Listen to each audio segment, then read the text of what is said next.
Welcome to Civil Rights Training for 2018. I'm Tricia Leland with the Food Group. And I'm Lisa Boyd with Second Harvest Heartland. This presentation is provided by both Second Harvest Heartland and the Food Group. The main topics that we're going to cover in this training today are civil rights training and requirements, data privacy and confidentiality, equity and access, an overview of TFAP guidelines and requirements. For this section, Civil Rights Training and Requirements, it is required that at least one person per agency go through the in-depth training of this presentation. Frontline staff who interact with program applicants or participants and supervisors of frontline staff must receive annual training. Civil rights training should be presented to regular, one-time, or group volunteers throughout the year. Civil rights is the law of the land. Educate your staff and volunteers on protected classes. This helps clients feel welcome, safe, and included when they access your services. This also helps to protect the agency from liability civil rights violations claims. I know there's a lot of information on this slide, but it's really important to take some time to read the federally protected classes defined from the USDA non-discrimination statement. And just so you know, we also included the Minnesota protected classes, just so you understand that there are state protected classes and federally protected classes. And for this training, it's important to recognize the federally protected classes from the USDA non-discrimination statement. Types of discrimination. Disparate treatment. Because of the protected class, someone is treated differently. And an example of this would be a Somalian family gets a pre-boxed package of food, where others that are using the food shelf get to shop and have choice. Disparate impact. Discriminatory results on a protected class results from action or rule. An example of this would be all Ukrainian families are required to come on a specific day because that's when the food shelf has an interpreter, instead of that family coming when it works best for them. And last, reprisal retaliation, negative treatment due to prior civil rights activity by an individual or their family. Lisa, do you have anything else to add? No, I think I'm good. In the next section, we're going to talk about data privacy and confidentiality for the clients in your program.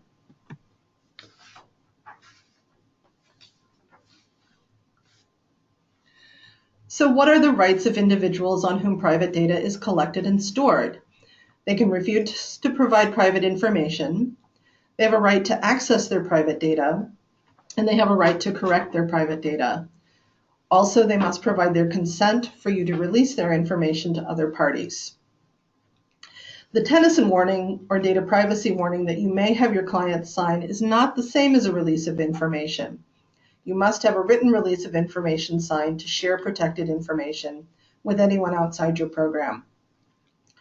Please think carefully about who within your program needs to have access to that information. It shouldn't be made available to anyone who doesn't need to access it.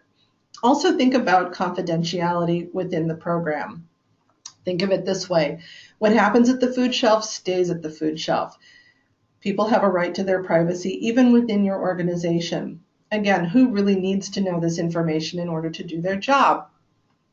And what if you saw a client at the grocery store? How should you respond? Again, they have the right for the fact that they attended the food shelf to be kept confidential as well. On the right-hand side of the slide is more information about what is considered private information versus public information and how to use a release form.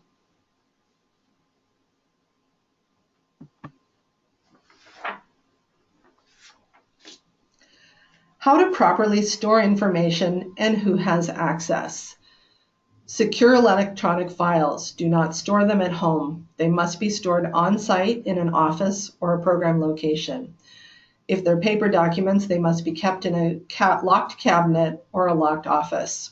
Again, limit the number of staff or volunteers who have access.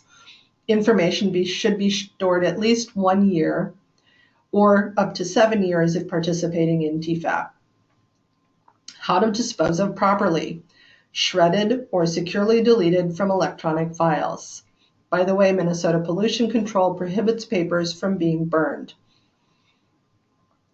So in addition to thinking about what information you collect and who has access to it, it's important to think about how you have the information secured. And when you no longer need that information, make sure to dispose of it securely.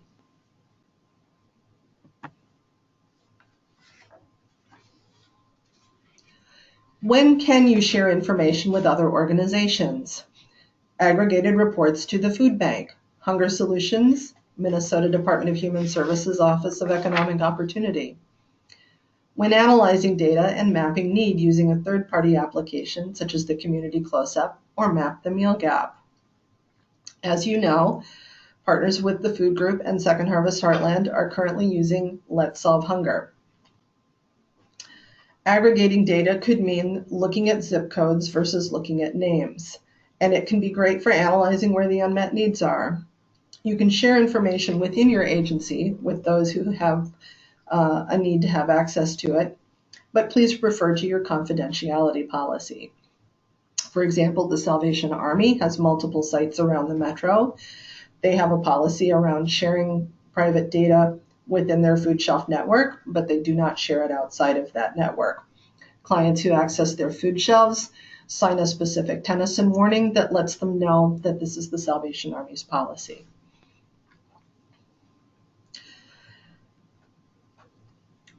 When thinking about looking up people who access multiple food shelves or meal programs, we really recommend you just don't do it. One thing to think about is what is the motive for sharing information with other organizations? If it's a question of available resources and concerns about how much service that you can provide, let's look at how we can increase that service or balance the needs versus what you have available.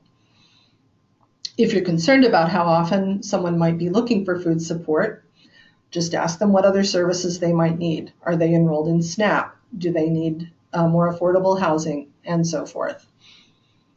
How do you explain to clients why you're collecting information? Let them know that you are only reporting aggregated data and not personal information. You can let them know it's used to look at trends, make comparisons, and reveal information that wouldn't normally be noticeable when the data is viewed one by one. You can let them know that there is a need to track unduplicated service. For example, the food bank is asking for this information in the monthly reports. And remember, personal information is not shared without consent, even with another food shelf.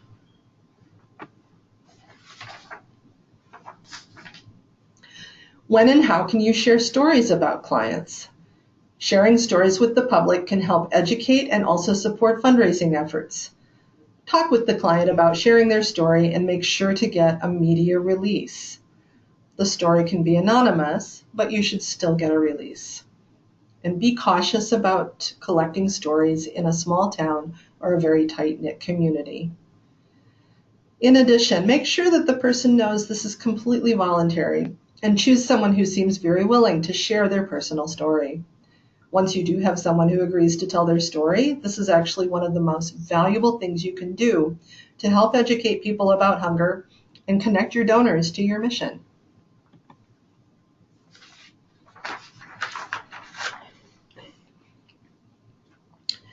Here are some different forms you may want to use as a best practice in terms of data confidentiality and data privacy.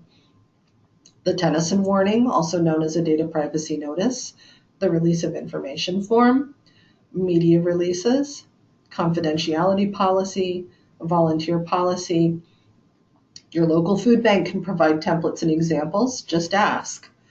And in some situations, some of these forms must be used, such as the release of information or a media release if you're going to use somebody's story or their photograph.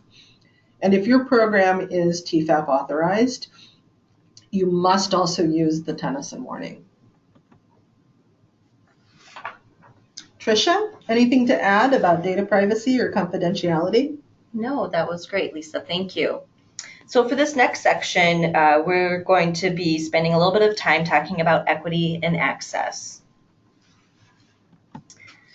So equity and hunger relief is the fair and just distribution of food in a community where everyone has the opportunity to live their best life.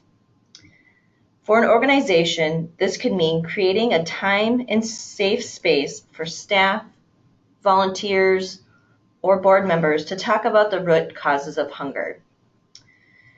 Also, conducting focus groups or surveys out in the community where people are already gathered.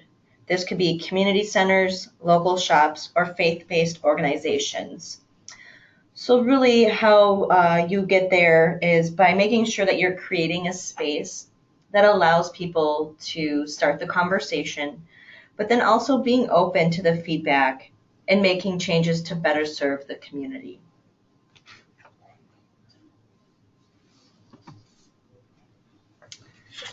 This slide is really complementary to the slide that we were just looking at. And we won't go through all the details, but this is a slide where the information is available also at the food group, mn.org. But really it's just talking about making sure that your volunteers represent the community that you serve. And that could be that that as folks are coming and using your food program, that you have the appropriate cultural foods that they are familiar with, that they know how to make a meal for their family. But it could also mean that as someone's using your food program, that they are seeing people that look like them and speak the same language as they do, that are helping to provide some of those services.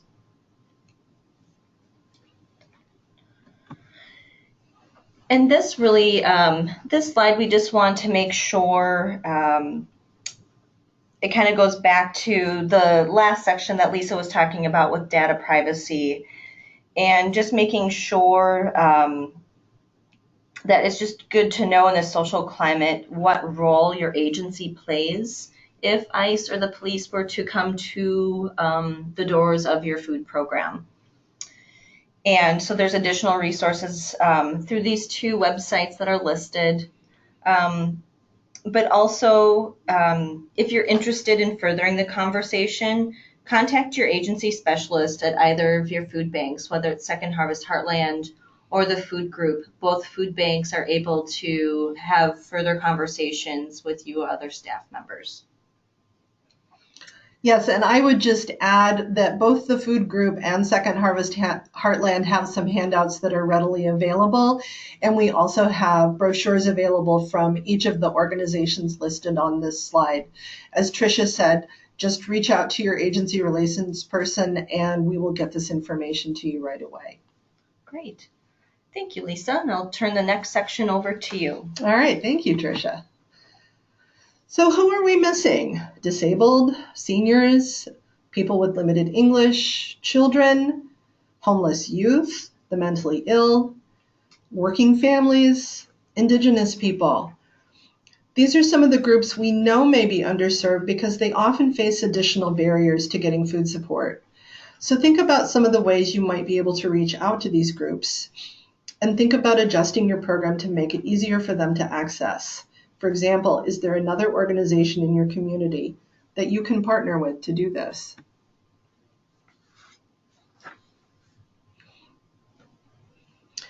How are you promoting your program? More and more, we're looking at who is underserved in our communities. Sometimes this will mean doing additional outreach and even some advertising. Make sure you're targeting your message to the people who really need to see it. If you're concerned that this will start to bring in more people than you think you have the capacity to serve, contact your food bank and we'll work with you to help you find additional resources. Some creative outreach strategies might include outreach to those specific underserved groups, contacting other community groups and advocacy groups, using special formats to reach the disabled, using other languages to reach people with limited English skills. And it's okay to get creative. Use television, radio, posters, flyers, supermarket bulletin boards, local clubs, libraries, schools, special events, fairs like health fairs. Some food programs are doing mailings to mailing lists, use the internet and websites, and many programs are becoming more and more creative using social media.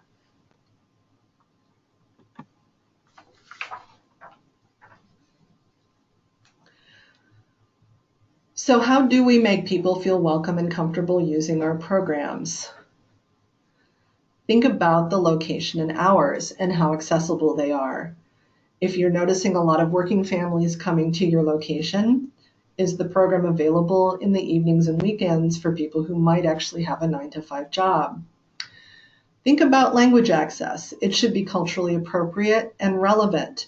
If you're noticing a large Hispanic population coming to use your food shelf, for example, you'll want to make sure that you have Spanish language resources available to them and consider adding ethnically specific foods for those groups and anyone else who might want to try them.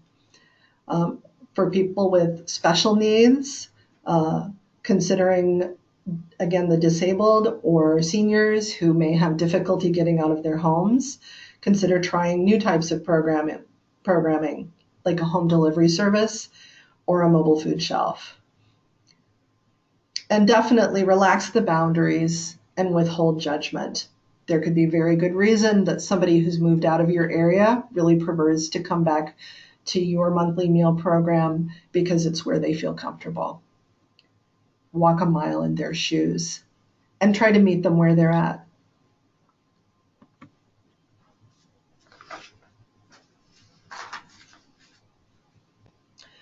Customer service. This is part of making sure people in your community feel welcome coming to your program. Here are just a few tips to provide good customer service and help put the people in your community first. Be patient, be polite, avoid sarcasm, be empathetic. Understand that people may not know the rules of your program or understand how they work. They might feel shy or uncomfortable coming to ask for help. Smile whenever that's appropriate and make people feel welcome and valued. Explain your policies and let them know the policy is there to keep everyone safe and to ensure fair treatment. Don't be afraid to apologize, even if you know it's not your fault. Saying I'm sorry can go a long way. Don't feel like you need to have the last word. Sometimes somebody who's having a hard day, they just want to feel listened to, and it's great if they can have the final say. Treat others the way they want to be treated, or at least be aware of what that is.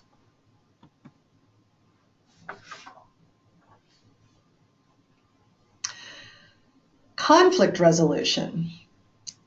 It is perfectly normal to expect that conflicts may happen when people come to your program. First and foremost, it's helpful to have written rules or codes of conduct posted where people can see them, and to have a written grievance or complaint process that is also posted. In fact, TFAP authorized programs must have this. Also, try to remain calm. Try to explain the situation. If you're not able to communicate effectively with someone one-on-one, this is where you can hand them your grievance or your complaint procedure and let them know how they can still make themselves heard. Get help, especially if threats or violence is possible. You always want to keep yourself, your volunteers, your staff, and the rest of your community safe.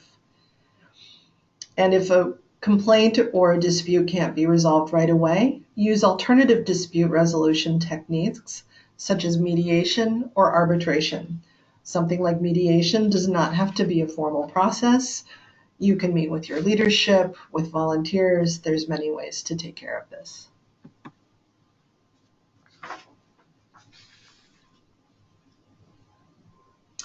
So how do we encourage feedback about our programs in order to better serve our community? Just like conflicts, complaints are a normal part of the routine and should be expected.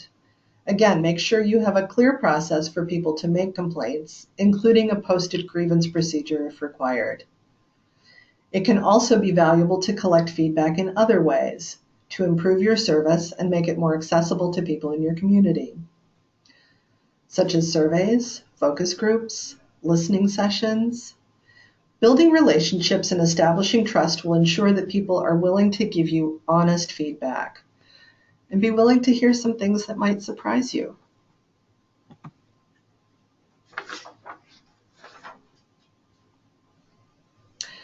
So thank you for completing General Civil Rights training. This concludes the general section. For anyone who is watching this presentation online and your program does not use TFAP commodities. By the way, we've mentioned this several times already. TFAP stands for the Emergency Food Assistance Program, which provides USDA commodities for food shelves and emergency meal programs.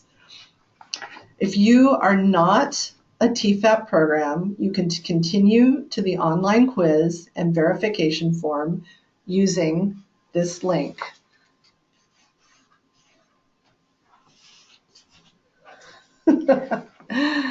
Just a note, I'm realizing we have a typo on the link, so you can actually find this link on the website of the food group or Second Harvest Heartland. And also, if you're an audio learner, it is https://form.jotform.com/73605014338148. For anyone involved with a program that does use TFAP, you must continue watching to the end of the presentation.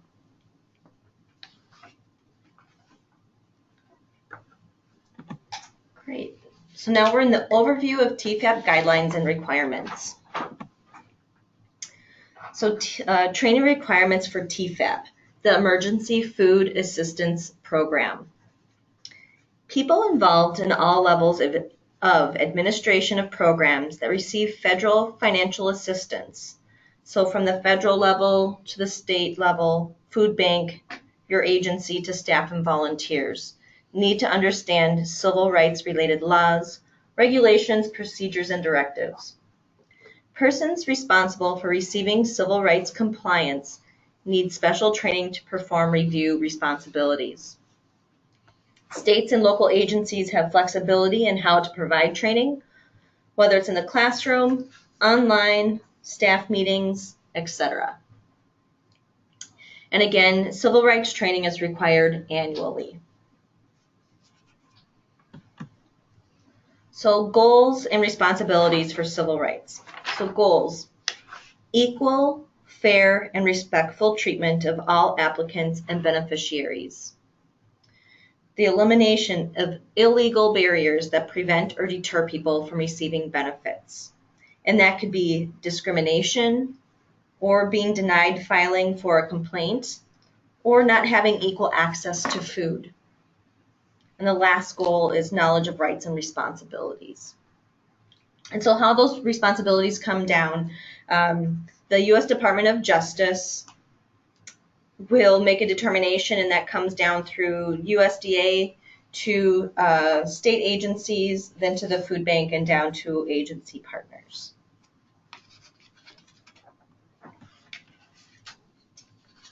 So public notification. In addition to the points Lisa made earlier about outreach, people need to know about TFAP and their rights. And really, it's just to make sure that if you provide additional support services to folks that are coming to your agency, whether it's health services or employment assistance, that those things are supportive or supplementary to the food that they might be looking to receive. So they don't have to go through employment assistance to receive the food, that's an additional support that they could get. Also, for public notification, underserved populations need special attention and special efforts. Market your program and the fact that it does not discriminate. Display the "And Justice for All" poster. Include the required non-discrimination statement on all appropriate forms and agency publications. Convey the message of equal opportunity in all photos and other graphics that are used to provide program or program-related information. Lisa, is there anything else to add? Not right now. Thank you.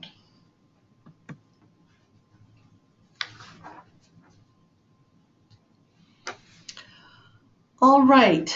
What responsibility do we have as employees and volunteers to ensure compliance with civil rights requirements? Compliance with all civil rights laws, attend required trainings, provide other language services, accommodate persons with disabilities, equal treatment for religious organizations, public notifications updated in a timely manner, data collection and reporting is kept private and confidential, participate in compliance reviews, have a complaint process posted for clients, and resolve conflicts in a timely and respectful manner, provide fair and equal customer service.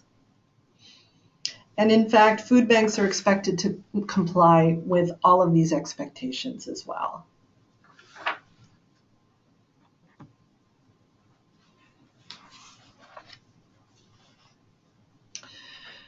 During the TEFAP grant period, the Minnesota Department of Human Services Office of Economic Opportunity will conduct a review of 10% or a total of 20 food shelves throughout the state, determined by a risk-based assessment.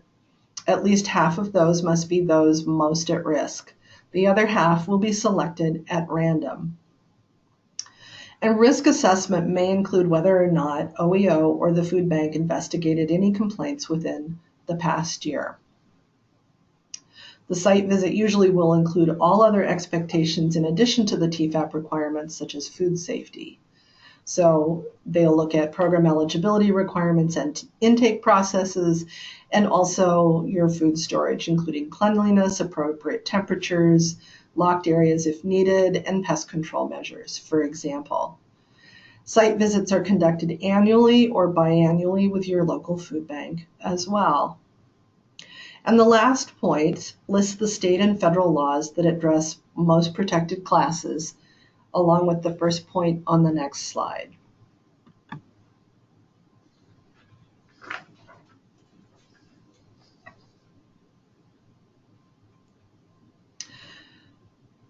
The poster, the grievance procedure, voter registration information, and SNAP information, these are all required at a TEFAP authorized food shelf.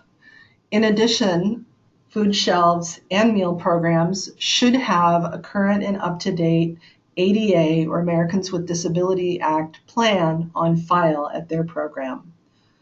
Meal programs should at a minimum make sure that the And Justice for All poster and the grievance procedure are up.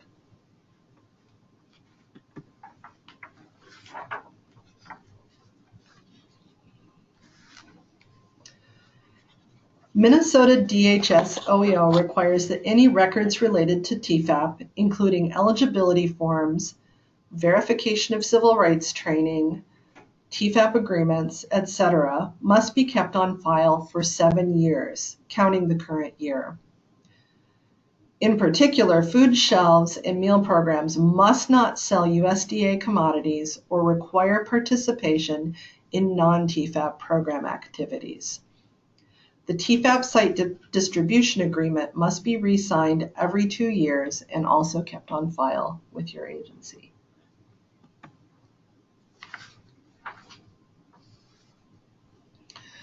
Correction of non-compliance. Corrective actions will include to cease the inappropriate actions, institute appropriate procedures within the approved time frame. Your food bank is there to help provide assistance to meet compliance standards. TFAP and MFSP, which stands for the Minnesota Food Shelf Program, this refers to your state grant if your program is a food shelf. These are linked, and if an agency does not comply with the requirements of one, participation will be revoked for both. So this applies if there are any findings either at your regular site visit or during an investigation of a complaint. You will be asked to stop any activity that is not in compliance and put in place appropriate procedures to ensure your program is meeting requirements. This will need to happen within a specific time frame. Understand that our goal at the food bank will be to make sure your program is fully able to meet TFAP requirements, since we all want to be able to serve those in need.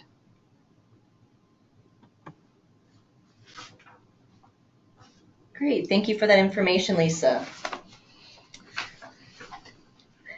For the next portion of this training, we're going to go over a series of situations that allow you to critically think about certain civil rights and if the issue is in violation or not. These situations are not meant to trick you, but to allow thoughtful dialogue in how your agency can best serve the community. So federal financial assistance. And this is some important information. So anything of value received from the federal government. And that can include cash grants, commodities, which we call TFAP foods, training, excess computers, loans, property donations, or other goods and services provided with federal funds. TFAP commodities constitute federal financial assistance. So acceptance of federal financial assistance requires the recipient of the assistance, no matter how minimal, to assure compliance with federal civil rights laws and requirements. Okay, situation 1. A synagogue operates a neighborhood food shelf which receives TFAP commodities and grants from Hunger Solutions. They also do a meal program once a week for those in need, using food donations from the area restaurant. Everyone that works at the food shelf and meal program are volunteers. Does the synagogue have to adhere to the civil rights rules? Do all volunteers need to be trained? And if so, why do they need to know about compliance review techniques and data collection? And the answer, yes, acceptance of federal financial assistance obligates the recipient to adhere to federal civil rights requirements in all aspects of its operations. Also, if discrimination is found and the recipient of the federal financial assistance refuses or fails to correct the problem, federal assistance from all sources needs to cease. Furthermore, any frontline workers, including volunteers, need to be trained when they first come on the job and then annually. They may not need in-depth information on compliance review techniques and data collection, but they need to know that these are requirements. Okay, so complaints.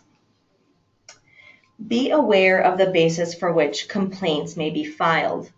So again, referencing back to the USDA list of federally protected classes. So some of those are race, color, national origin, age, sex, and disability. Never discourage groups or individuals from filing complaints or from voicing allegations of discrimination. Know where to file a complaint. You're at the USDA. And this information is at the bottom of the And Justice for All poster, which is also another important reason for it to be posted in a public place.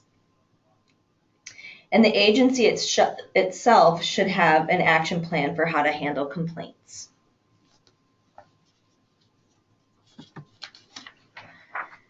And we won't read this whole statement. It is a long statement, but the non-discrimination statement does need to be posted on certain documents and made available to folks to see what the USDA non-discrimination statement is. Okay, our second situation. An East African woman filed a complaint with the state that the commodity boxes looked shabby. She tells you that ever since then, the delivery people have been coming later in the day and are no longer friendly. Is this a discrimination complaint? And if so, what kind and how should it be handled? Okay. Unless she is alleging that everyone in the East African community receives commodities of inferior quality, or that she is being treated differently because she is a member of a protected class, this would not be a valid civil rights complaint and should be handled as a program complaint. In order to qualify as retaliation, the person must have engaged in prior civil rights activity. If her complaint about shabby boxes alleged that she received them because she was being singled out for bad treatment because of her race, color, national origin, age, sex, or disability, or that members of her community received shabby boxes while others received something better, that would not qualify as a prior civil rights activity.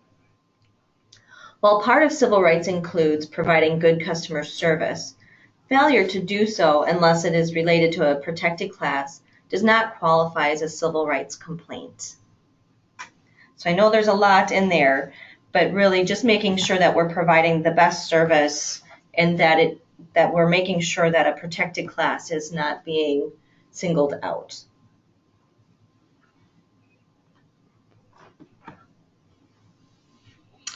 All right, limited English proficiency. People with limited English proficiency, or LEP, need to be served in other languages that are appropriate.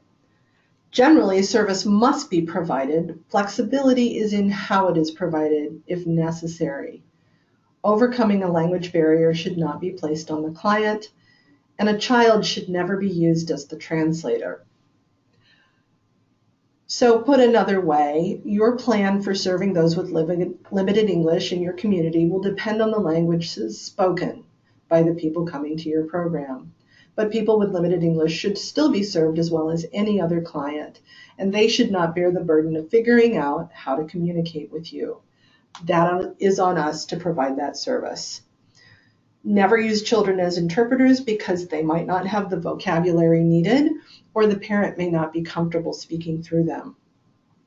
Be cautious about using volunteer interpreters. Make sure they have the skills needed and that they understand things like privacy, confidentiality, and ethics. Otherwise, here are some options for how you can provide language assistance services.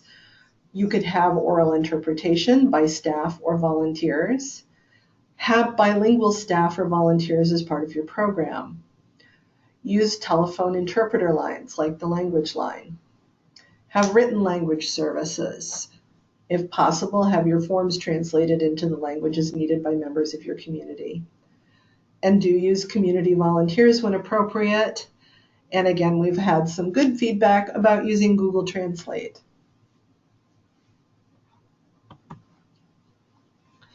Situation 3. In order to ensure that there are interpreters available, a food pantry wants to mandate that all Ukrainian-speaking participants be served on the second Friday of each month. Is this allowable, since the intent is to provide good service and not to discriminate?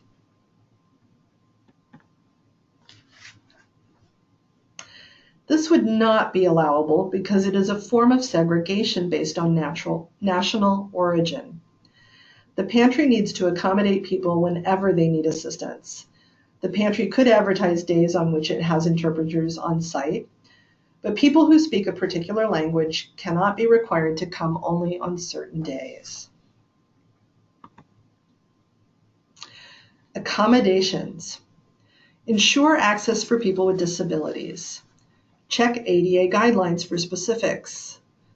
Look at your parking lot, entrances and exits, halls, elevators, restrooms, sign language interpreters, braille signage, and service animals. Think about alternative arrangements for services, for example, proxy policies or home delivery. Do you have the ability to accommodate walk-in participants if you typically use appointments? And also do make sure you have a written ADA plan that is up to date and kept on file. Like people with limited English, people with disabilities should be served as well as any other client. They should have access to the same choices as much as possible.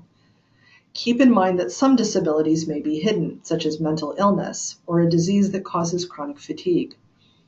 It is enough that someone tells us they need accommodation. They don't need to explain why. Situation 4. Joe is a client who has been to your program before. Sometimes he's a little tipsy, but he's always quiet and respectful. Today, he's speaking in a loud voice, using language laced with profanities. Several of your volunteers and other clients are disturbed by this language. After calmly trying to talk to Joe, he continues the loud swearing and starts taking items from other clients' carts. As the lead volunteer, you're concerned about the other clients and the volunteers, so you firmly tell Joe he needs to leave right now and cannot come back until he's able to be respectful and calm. He leaves, but you are worried about kicking him out without giving him food. Was this a case of discrimination? What can the volunteer lead do to address her concerns about ensuring a pathway to food? Safety must come first. Ideally, your program has a code of conduct or rights and responsibilities policy that helps set expectations for acceptable behavior from clients, volunteers, and staff. We always want to be sensitive to the high-stress lives of many of the people we serve and address the behavior rather than the person. We also need to ensure the safety of everyone at our program. Having a policy in place is also helpful in cases where you need to find alternative ways to provide a pathway to food, such as using a proxy, delivery to someone's car or home, having an emergency to-go box ready, and so forth. Sample policies and support is available from your food bank. Great, Lisa, in that last answer, I love how it was mentioned to have a code of conduct or rights for not just clients, but also for volunteers and staff. So it was really setting the behavior for everyone in the building. Thanks, Tricia. And I will also say a lot of the examples we have on file come from other agency partners, just like yourselves. Great. Okay, so for this next example, we'll be highlighting a little bit more about the equal opportunity for religious organizations. And so again, I know there's a lot of information in this slide here, so please take some time to read the information on the slide. But 2 points that I really want to highlight. The first one is the second main bullet point, is just making sure that discrimination is prohibited against an organization on the basis of religion, religious belief, or character in the distribution of funds. And then the last one to point out is the last bullet point. Faith-based organizations retain their independence and carry out their mission as long as USDA funds or activities do not support worship, religious instruction, or proselytization. And I'm sorry, that's a hard word for me to say. So you can just read it on the screen. Great. Okay, so situation 5. As part of its meal service, a soup kitchen wants to require a prayer before the meal. Is this allowable? And are there any exceptions or special requirements? Answer. As a rule, proselytization is prohibited under the faith-based rules. However, a prayer may be said before a meal, but the person conducting the activity must make it clear that the activity is not part of TFAP and not endorsed by USDA. Cooperation and participation in the activity is not a condition of receipt of TFAP benefits. The activity is not conducted in a manner that disrupts TFAP commodity distribution or meal service. And the last point, the activity must be seen as an opt-in versus opt-out. I just love that last point. Something you can opt into rather than having to opt out. And really an example too, for folks that maybe have a meal plan at their agency, that the prayer happens at a separate time from when the meal is happening.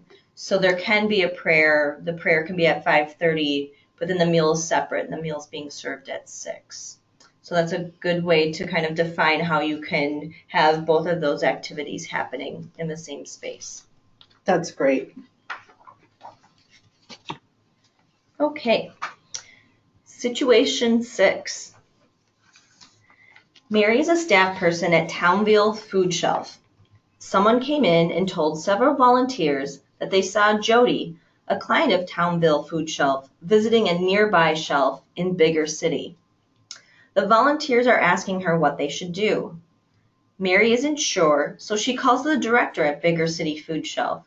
They talk about Jody and look through their records to discuss Jody's household, information, address, and when she visited their food shelves.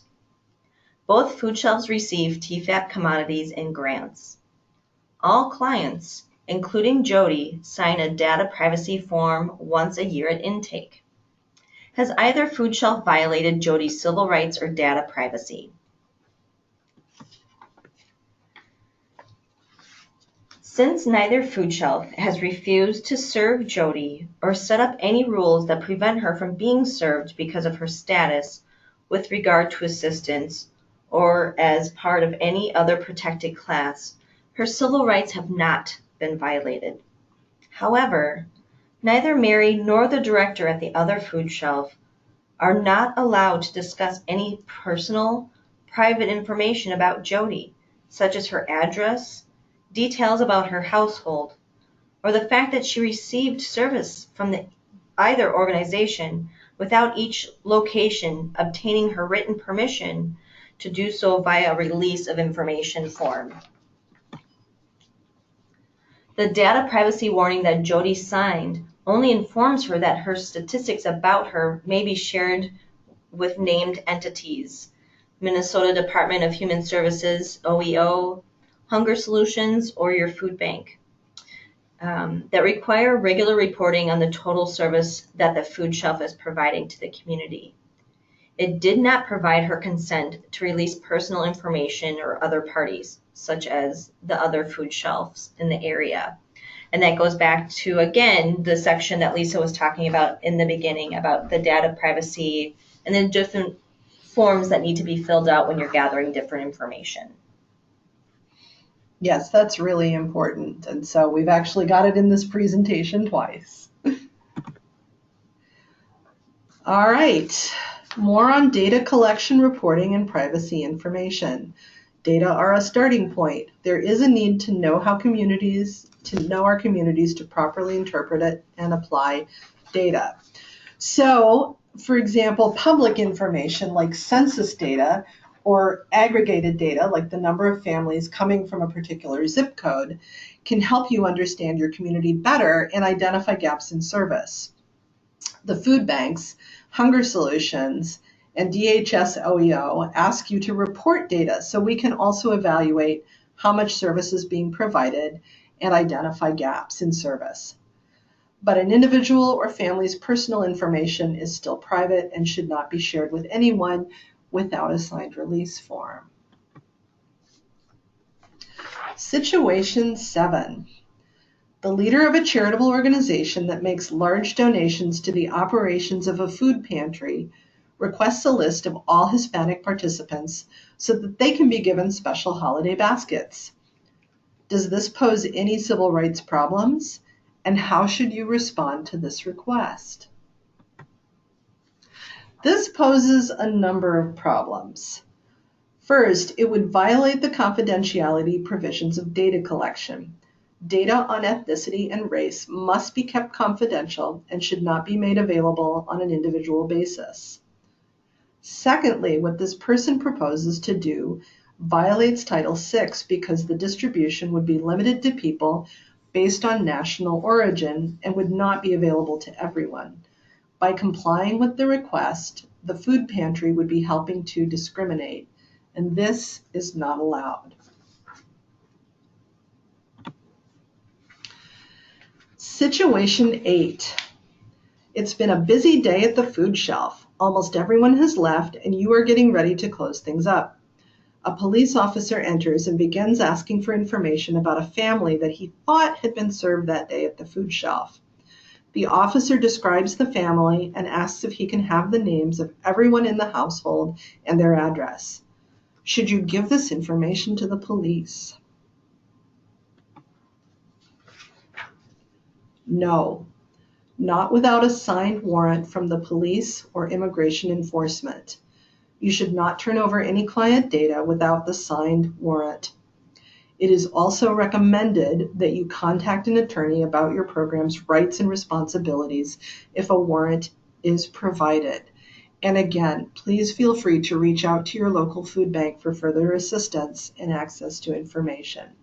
So if you'll remember back to the previous slide, we listed some local resources about ICE or immigration enforcement. And again, both food banks, the Food Group and Second Harvest Heartland, have some written handouts and brochures available. Just ask us.